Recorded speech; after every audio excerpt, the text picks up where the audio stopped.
If you want to permanently delete your Coinbase account, follow these steps carefully to ensure that your account is closed properly. Step 1. Log into your account.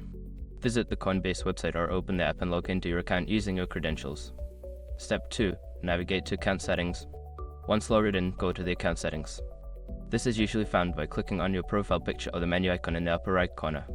Step 3. Access the Security section. In the Account Settings, look for a section labeled Security or Account Security. This section contains options related to account management. Step 4. Initiate account deletion.